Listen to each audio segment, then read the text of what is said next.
Sintonizar a su programa Avanza, un programa en el que compartimos conocimientos para un público productivo de la mano del bienestar. Luis Ramón les habla y le agradece su sintonía y asimismo le da las buenas noches a mi co-host Lilibet Alarcón. ¿Qué tal, Lilibet? Hola Luis, ¿todo bien por aquí? ¿Tú cómo estás? Muy contento, pues seguimos en Avanza con libros en esta temporada que estamos tocando best sellers para tomar las cosas de los mismos que sean de avance productivo, pero también para criticarlos.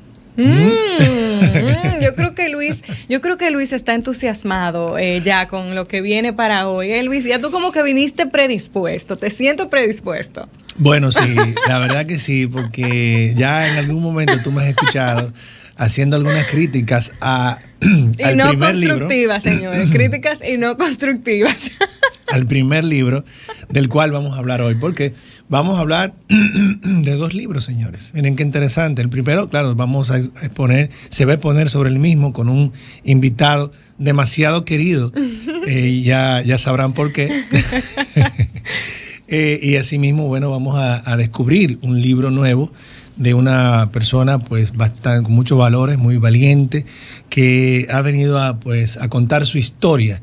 Y la ha plasmado en un libro. Esa va a ser la segunda parte de hoy, Avanza con Libros. Así mismo es. Bueno, Luis, pues hoy para comenzar tenemos a este libro que es un bestseller muy, muy, muy popular. Se llama Padre Rico, Padre Pobre, del autor Robert Kiyosaki. Seguro muchas personas de las que nos están escuchando en este momento han escuchado sobre él en algún lugar, porque es un libro que habla precisamente de temas de educación financiera y desafía un poco esas creencias convencionales sobre el dinero y la riqueza.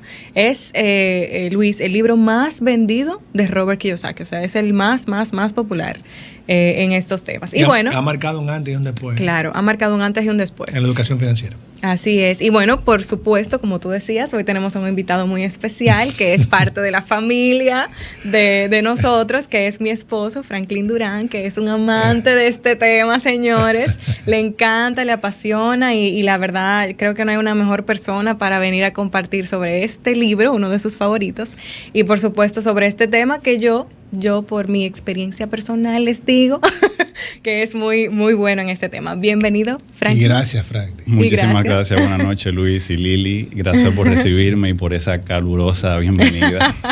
Claro que sí. Bueno, señores, pues para iniciar, recordemos que este programa es patrocinado por la marca de combustibles Next, Te Llevamos Más Lejos, y la marca de soluciones de energía SolarWorks, las más eficientes alternativas para mejorar la calidad y los costos de la energía de tu casa y de tu negocio. Así es. Bueno, señores, Robert Kiyosaki es autor, empresario, él es inversor también, muy reconocido por todo el trabajo que hace en este campo de la educación financiera y la inversión.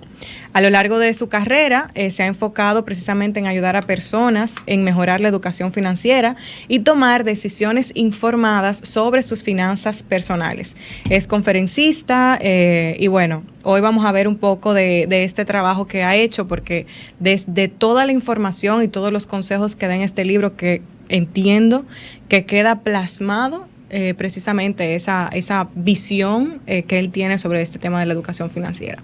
Y bueno, Franklin, vamos a arrancar de una vez porque hay mucha tela por donde cortar en relación a este libro, y me gustaría que arranquemos de una vez con los términos, unos términos que él presenta en el libro que son básicos en términos de finanzas, contabilidad, y que no siempre se ven tanto en las finanzas personales, que es el tema de los activos y los pasivos.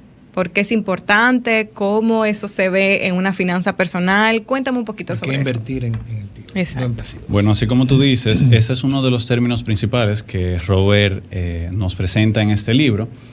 Y me encanta porque lo hace de una forma tan llana que cualquier persona, sin importar el nivel de educación que tenga, si sabe pagar y recibir dinero, lo puede entender fácilmente. Él define un activo como todo aquello que pone dinero en tu bolsillo, y un pasivo como todo aquello que saca dinero de tu bolsillo. ¿Cómo se puede relacionar esto con las finanzas personales? Bueno, quizá pudiéramos entender que esos términos solamente aplican para empresas y negocios, pero no es así. O sea, cualquier cosa que nosotros adquiramos que nos requiera sacar dinero de nuestro bolsillo, dígase un carro, una casa, que muchas personas la consideran todavía un activo, realmente es un pasivo. Y todo aquello que pone dinero en mi bolsillo, todo aquello que hace que mi dinero trabaje para mí, es entonces lo que realmente se considera un activo. Tú sabes que ese ejemplo, tocando un poquito también lo que él menciona en el libro, me parece súper bueno porque con el tema de la casa, que él te explica la diferencia de una casa fungiendo como activo y una casa fungiendo como pasivo. Que muchas veces es, ok, me compré mi casa y voy a vivirla, es un activo porque voy a tener mi casa. Pero al final, mientras la estoy pagando, representa ese pasivo como tú indicas. Claro, y no solo eso, imagínate también todos los servicios que tienes que pagar de la casa, el mantenimiento, los impuestos. Al final todas esas son cosas que sacan dinero de tu bolsillo. Ahora bien, si tú compras una vivienda para alquilársela a otra persona y que esa persona sea la que se encargue de pagar, digamos, la hipoteca, entonces eso sí pasa a ser un activo para ti. Claro, y tú estás recibiendo el dinero porque le estás alquilando, te entra dinero. Ahí estás poniendo dinero en tu bolsillo. Que en nuestro país es un poquito difícil el tema de invertir en viviendas para que esa vivienda cuando la alquiles lo que pague te dé para pagar la hipoteca. O sea, la relación es muy distante. Generalmente lo que se paga a los bancos por financiamiento es muy alto con respecto al precio en el que se alquila. Entonces, yo lo digo porque muchas veces escucho gente que no, hay que comprar bienes para invertir y vivir de la renta. Sí, pero tú tienes que tener realmente, para que esto suceda, de un 50 a un 60% de valor del inmueble, no un 10 y un 20, porque el costo del financiamiento es tan alto que la renta no te va a dar. En otros países sí sucede eso. Por ejemplo, en los Estados Unidos sí se equipara un poco el monto del alquiler con el monto del financiamiento del apartamento. Sí, eso tiene mucha razón, porque aquí sobre todo también con el tema del nivel en el que están las tasas de interés, es bastante difícil poder lograr a ese punto de equilibrio. Sin embargo, existen estrategias que, si se hacen de la manera correcta, es posible alcanzarlo. Difícil, claro que sí, pero se pueden encontrar. Pero con un 10 y un 20% de inicial es complicado. O sea, es complicado, claro. Probablemente ahí el esfuerzo que habría que hacer es un poco más de tener que ahorrar más dinero o tener que inyectarle un poco más de tu propio capital, porque obviamente el del inquilino no lo va a cubrir todo. Sin embargo, como te digo, dependiendo de la estrategia que se pueda crear, todo es posible realmente. También el tema de la plusvalía, yo creo que es uno de los temas punta de lanza de esto. O sea, que Robert Kiyosaki apuesta mucho a, bueno, voy a invertir y yo sé que en X años esto va a valer X. O sea, no sé si el Sí, bueno, en realidad, Robert, la parte que él más trabaja es precisamente esa de alquiler de los inmuebles, porque al final el tema de la plusvalía realmente se sale un poquito de lo que es inversión y se va un poco más a, digamos, a una apuesta.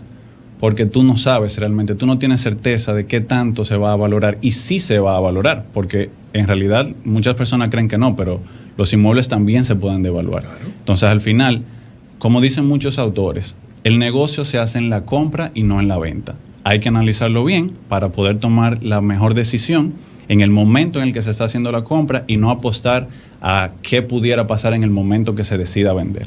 Una frase muy interesante. Sí, y tú sabes que ahora que mencionas eso, él también habla, y me gustaría que si pudieras abundar un poquito más en esa parte, de tomar decisiones informadas, que muchas veces se toman decisiones más porque, que hoy me siento muy contenta, déjame tomar esta acción. Y por ejemplo, en el tema de las finanzas personales, tal vez hoy me siento contenta, acabo de recibir mi salario, déjame comprar X cosa que tal vez no estaba dentro del presupuesto o que tal vez no es la mejor inversión en ese momento. O porque mucha gente lo está haciendo. Entonces, ahí hay un movimiento más emocional que uno informado.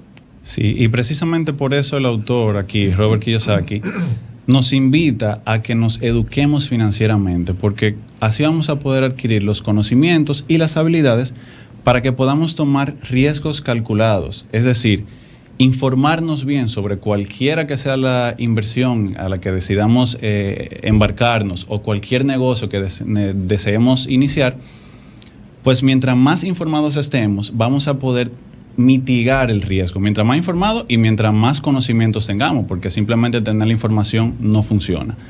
Entonces, a medida que conocemos más opciones, que conocemos la mayor cantidad de aristas posibles que se pueden ver en una inversión, pues podremos mitigar el riesgo porque siempre va a haber uno. O sea, no importa qué tan seguro sea la inversión o el negocio, qué tanto dé los números en los papeles, al final del día todo tiene un riesgo, pero mientras más informados estamos, mejor podemos controlarlo, sabiendo lo que nos estamos adentrando y tomando las medidas necesarias para poderlo mitigar en lo mayor posible y poder sacarle el mayor beneficio al rendimiento que te vaya a dar esa inversión o ese negocio. No, y en eso, mira, Luis, Franklin es un experto. Yo en tomar mis decisiones emocionales. Claro, él en tomarlas hiperinformado. Claro. Muchas veces queremos que la emoción y el nivel de ánimo que tenemos influye. Por eso lo ideal es tomar decisiones en momentos en los que estemos un poquito más neutros. Porque cuando tenemos un pico de positivismo en nuestra actitud, pues vamos a tender a irnos hacia lo que nos incremente más ese pico de positivismo. Pero cuando el pico es negativo, entonces tendemos a tomar las decisiones que nos saquen más rápido de esa situación. Y no necesariamente quiere decir que sea la mejor decisión para la inversión que se quiera hacer o el negocio que se quiera llevar a cabo. Fenómeno. Así es. Bueno, señores, pues nos vamos a la pausa para seguir aprendiendo más sobre este libro. Regresamos a su programa Avanza. Continuamos con la temporada de Avanza con Libros y en el día de hoy estamos conversando sobre el libro Padre Rico, Padre Pobre de Robert Kiyosaki y nos está acompañando mi querido esposo Franklin Durán. Ya hemos hablado un poquito sobre qué son los activos, los pasivos, cómo fungen estos términos dentro de las finanzas personales. Y bueno, ahora, Fran, a mí me gustaría que tú nos compartas un poquito sobre una frase que se popularizó muchísimo con este libro particularmente, que es la frase que dice la carrera de la rata. ¿Qué quiere decir esto? ¿Por qué? ¿Qué significa? Cuéntame un poquito sobre eso. Bueno, este término, el Robert se lo acuña a, vamos a decir, ese ciclo en el que esta sociedad moderna y de consumismo nos va llevando a trabajar de manera ardua en un empleo con cierta seguridad laboral y con ciertos beneficios que al final del día suelen ser limitados, para generar alguna deuda, pagar los gastos del diario vivir. Luego, cuando querramos avanzar en nuestro estilo de vida, pues seguir trabajando más arduamente para seguir pagando una mayor cantidad de deuda. Y es un círculo vicioso que se va repitiendo mientras no nos eduquemos financieramente. Sí, realmente sucede mucho. Incluso era un punto que de alguna manera Pamela Pichardo en su participación dentro del programa también mencionaba, porque muchas veces como empleados podemos tener un salario de un tamaño X y gastar el doble de lo que ese salario me permite. Y no es el tema de no tener un empleo y simplemente irme a emprender, es reconocer mi ingreso, cuál es el nivel de ingreso que tengo y qué nivel de gasto o de deuda puedo asumir y cuáles son esas deudas que a mí me conviene asumir, porque no son todas las deudas, ni es todo el tiempo cualquiera de esas deudas. Que ahí es importante como poder hacer esa diferenciación. Sí, y sobre la parte de la carrera de la rata, hay algo que quisiera llamar la atención, no porque me acuerde específicamente, sino por lo que te estoy escuchando, y es que creo que no se está refiriendo, Robert, a criticar la función laboral como empleado, sino el hábito de consumo y en qué gastar ese dinero, o sea, y qué objetivos perseguir, ¿no? Sí, es más o menos por esa vía. Sin embargo, él incita mucho al público que consume su libro y que consume sus enseñanzas a que no nos podemos limitar solamente a ahorrar dinero y ya, como que yo simplemente trabajo, recibo mi sueldo, ahorro y listo. Esos ahorros se van quedando ahí para yo viajar o para cualquier eventualidad que me pase.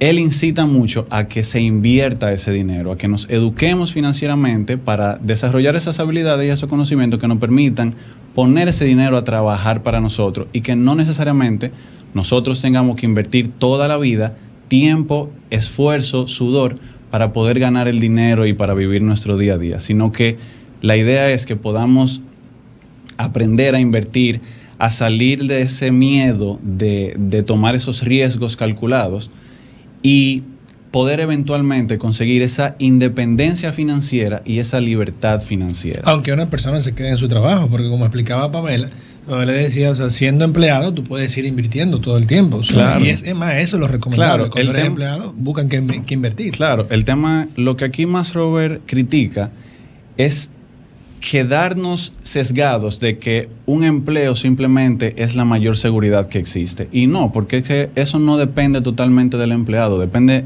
casi en gran medida del empleador.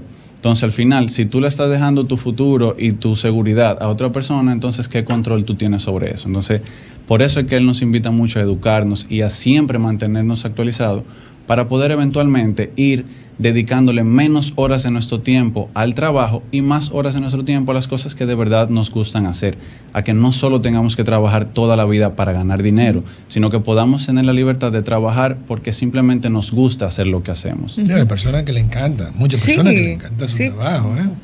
No, y también, por ejemplo, cuando nos quedamos enfocados en el empleo únicamente, desde la mirada de, ok, en el momento que me pensione, ya, yo voy a tener mi pensión, no sé qué, y voy a recibir ese ingreso también es limitado. Entonces, cuando tú estés recibiendo tu pensión, si ya tú realizaste, por ejemplo, hiciste esos ahorros, construiste hiciste inversiones, construiste algún ingreso aparte de lo que te ofrecía tu empleo, se vive un mejor estilo de vida que solo el que te va a dar la pensión cuando te quedes desempleado. Entonces, es poder darnos cuenta de que hay opciones, o sea, hay muchas opciones, no es necesariamente la única dejar de trabajar, invertir para dejar de ser empleado, hay muchas otras. Ahora te voy a hacer una pregunta y bueno, si va a generar algún tipo de controversia entre ustedes, entonces tú me dices, Luis, yo te lo voy a contestar después. Adelante. Comprar una vivienda, o sea, para tú vivirla, ¿qué tú piensas de eso? ¿Es una buena decisión o no lo es? No se trata de que sea buena o mala decisión, se trata de cómo tú quieres dar ese paso. Definitivamente comprar una vivienda es comprar un pasivo. Sin embargo, como el mismo Robert lo indica, la idea no es que no compremos pasivo, que no es que no generemos pasivos, es cómo tú lo generas. En su libro él plantea dos columnas a nivel financiero. La columna de los activos y la columna de los pasivos. Él lo que dice es, enfócate en crecer tu columna de activos para que en el momento que tú quieras crear algún pasivo, esos activos sean lo que paguen ese pasivo.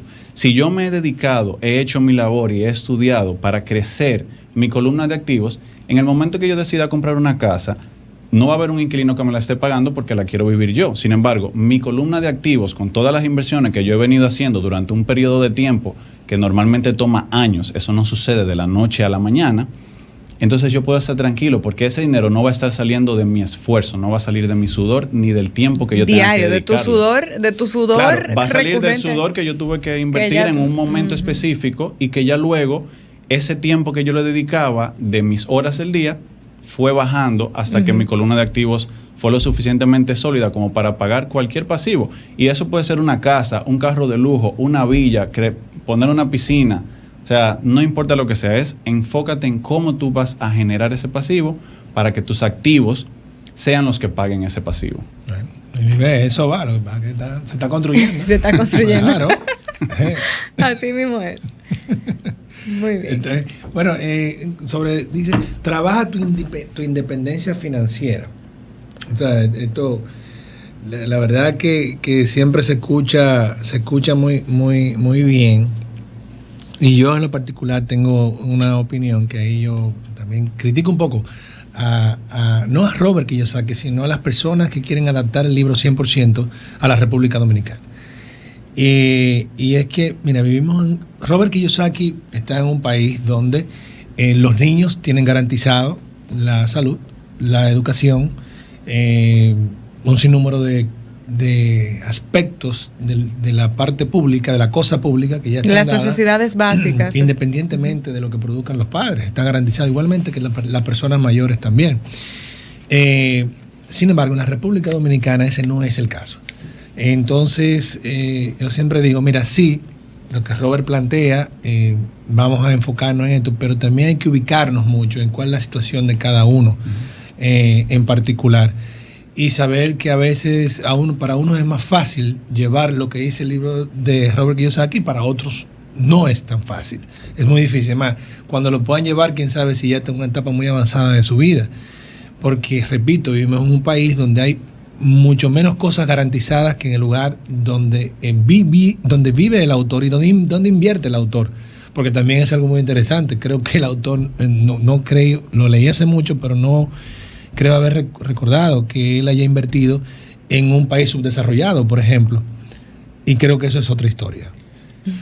Sí, estoy totalmente de acuerdo contigo, Luis. Sin embargo, tampoco merece la pena que nos escudemos en esa realidad en la que vivimos, porque al final todos en el país estamos en la realidad que se está viviendo. Cada quien tiene su propia realidad.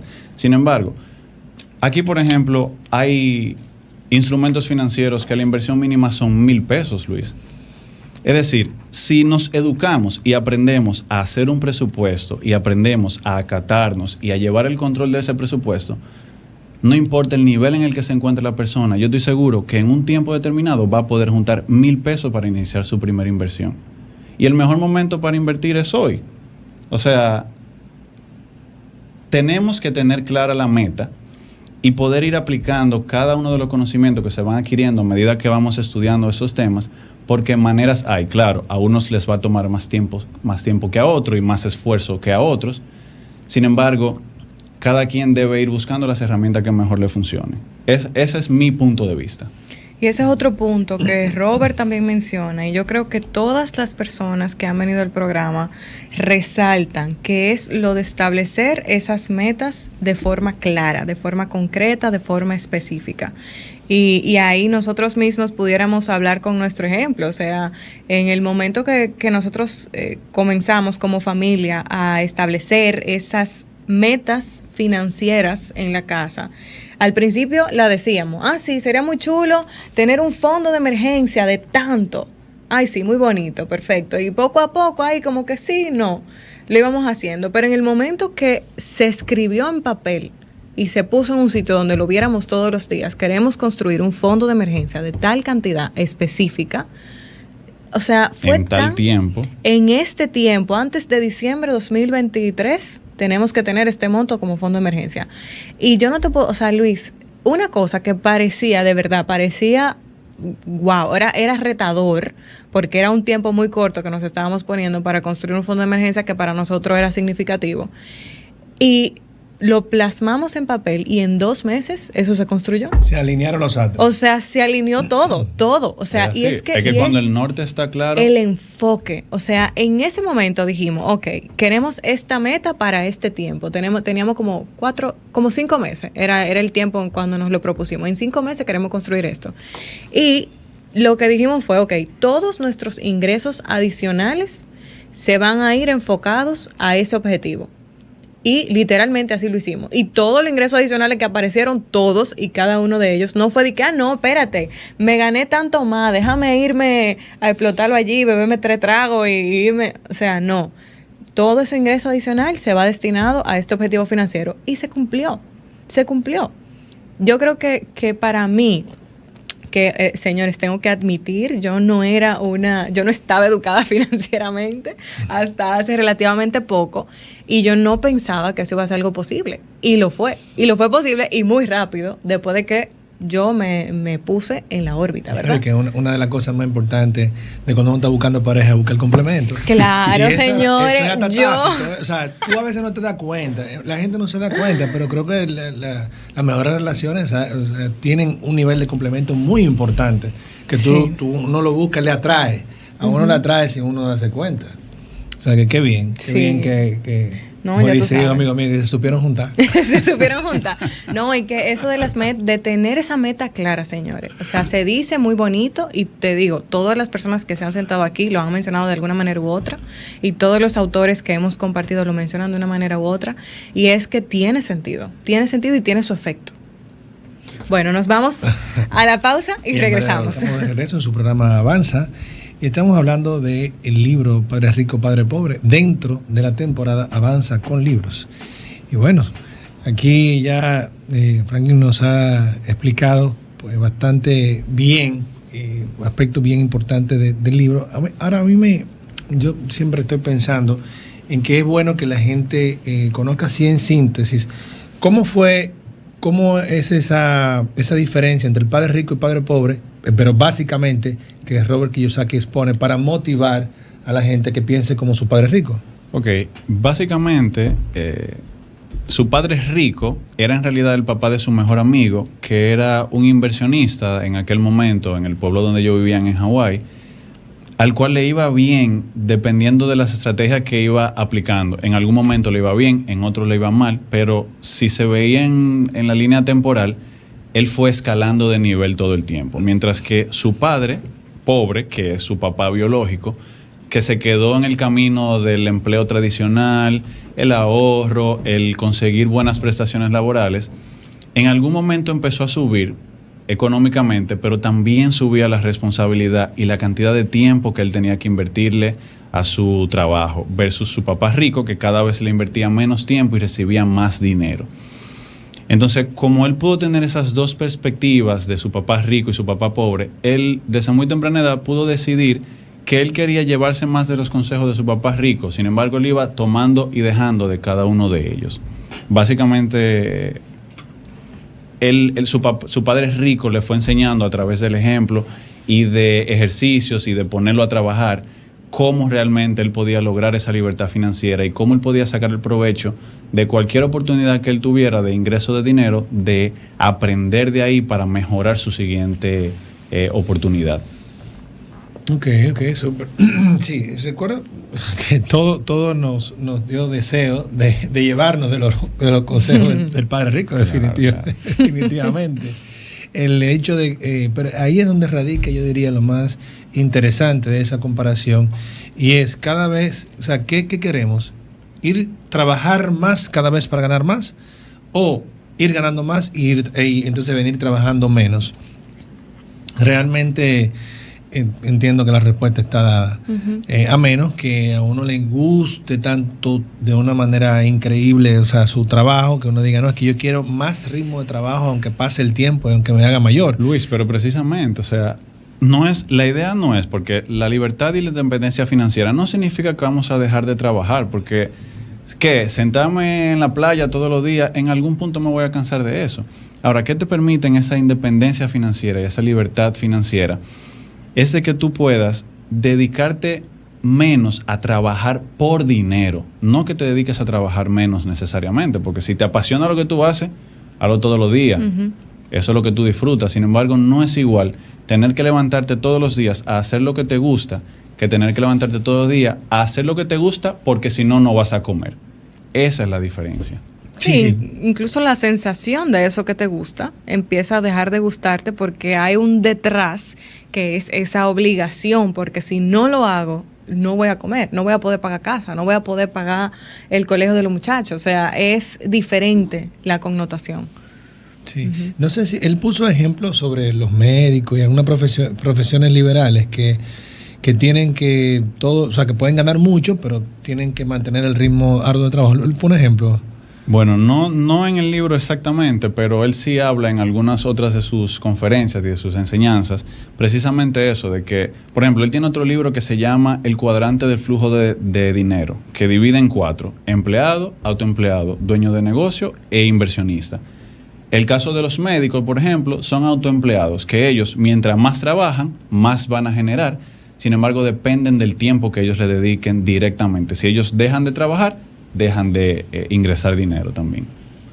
Que eso pasa con muchas profesiones liberales, o sea, abogados, claro. O sea, en el sector de la salud casi completo, diría yo, a menos que se pueda hacer una estructura en la salud que pueda trabajar por ti, y así muchas otras profesiones. Pero nada, tiene que haber de todo, Claro. También no queremos desalentar a los médicos que le metan tiempo, claro. Mucho tiempo a su formación, que requiere bastante tiempo. No, pero la idea es que se eduquen financieramente para que puedan ir diversificando esos métodos de ingreso de dinero, para que el día que decidan en algún tiempo determinado de que, ok, hoy no quiero ir al consultorio, pues tengan la tranquilidad de que por algún otro lado en su columna de activos le está ingresando dinero. Claro, y porque lo decida y también por cualquier situación que se presente, porque señores, somos humanos. O sea, en algún momento, un día yo me enfermo. Como autoempleado, si un día yo me enfermo, un día yo dejo de ingresar. De eso te iba a hablar, Elibe, que tengo una anécdota. Lo vi una vez, vi un limpiabota cerca de mí que estornudó muy fuerte y me di cuenta que tenía una gripe o algo. Y le digo, o sea, ¿tú tienes gripe? Que dice, no, yo no tengo gripe. Digo que sí, tú tienes una gripe y un pecho, pero eso está en lengua, yo lo estoy mirando. Y me dice, oye, yo no estoy enfermo, yo no me puedo enfermar. Ay. O sea, claro, me dio mucha pena, me entristeció, pero ahora, escuchando toda esta teoría de estos libros de Robert y de otros más, digo, pero mira, esto es lo mismo que sucede a profesionales liberales, o sea, que tienen su estructura que está montada en base a si trabajo más o si trabajo menos. Cuando se enferman, tienen que pensarlo. Espérate, yo no me puedo enfermar. O sea, me dio pena el caso de limpiabota, pero la diferencia, que es muy buena, pero es la cantidad de dinero. Ahora, la situación es igual. No, y en ese caso le pasó lo menos negativo que le podía pasar, porque imagínate que se hubiese roto un pie, ¿cómo sale?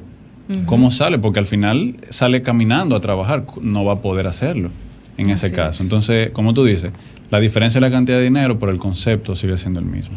Así es. Y tú sabes, otra reflexión que extraigo de esto que hemos conversado de padre rico, padre pobre, es la importancia de rodearnos de personas que me enseñen y me impulsen a yo querer salir de esa zona de confort. Porque en este caso, por ejemplo, su papá biológico era el padre pobre, que lo que le enseñaba era básicamente lo que sabía, su mejor herramienta, ¿verdad? Trabaja duro todo el tiempo, trabaja más y gana más. Del padre rico, que era otra persona que estaba en su círculo, él tuvo la oportunidad de aprender otras cosas, de hacerlo, aprender a cómo hacerlo de una forma diferente. Y creo que para las personas que nos escuchan, tal vez nosotros no tenemos un padre rico y un padre pobre, quizás ese no es el contexto, pero sí podemos buscar esas personas o tratar de identificar en las personas que nos rodean esas características que sí son admirables, que sí nos sacan de la zona de confort y que sí nos llevan hacia donde nosotros quisiéramos estar. Porque el hecho de que yo esté aquí en el día de hoy no quiere decir que aquí me tengo que quedar. Y es incluso parte de lo que la persona que nos va a estar compartiendo con nosotros más adelante, luego de la pausa, también nos va a compartir. Eso de que donde estoy hoy no es donde me tengo que quedar. Yo puedo crear una realidad diferente para mí. Tengo claro que ir identificando de quién voy a empezar a coger esas pistas de cómo crear esa realidad diferente para mí. Y ahí Lili, yo quisiera agregar algo que, digamos, ya todos saben, o sea, esto de juntarse con personas que nos puedan enseñar es algo que nosotros en nuestros adentros sabemos que es lo que debemos hacer y siempre hay que buscar un esfuerzo para mantenernos en ello, en ese entorno. Ahora bien, hay una reflexión que tiene que ver con la misma que sí me gustaría hacer y es precisamente para las personas que están analizando en si ir a la academia o no ir. Entiéndase la universidad o estudios postuniversidad o incluso puede ser cursos online, pero donde haya una comunidad de personas que estén en la misma línea.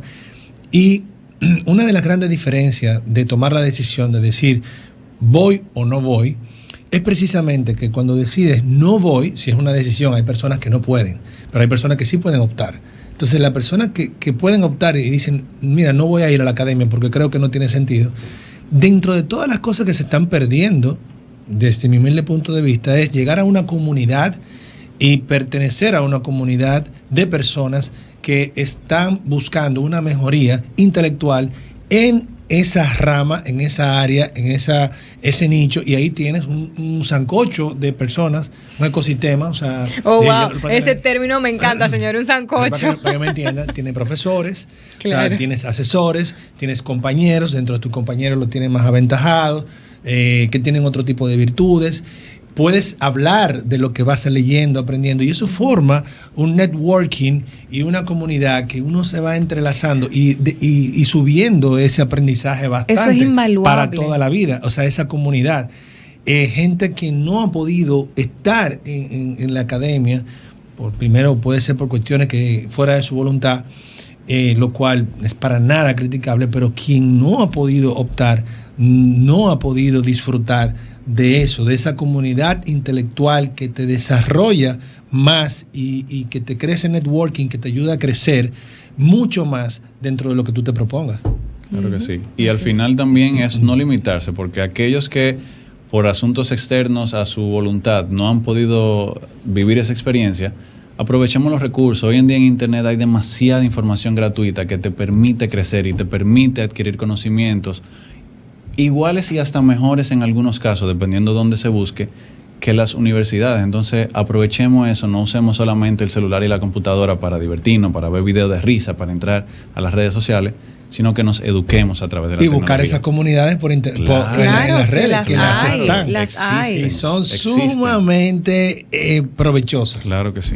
Bueno, así que ya con esto, lamentablemente, tenemos que se nos ha acabado el tiempo.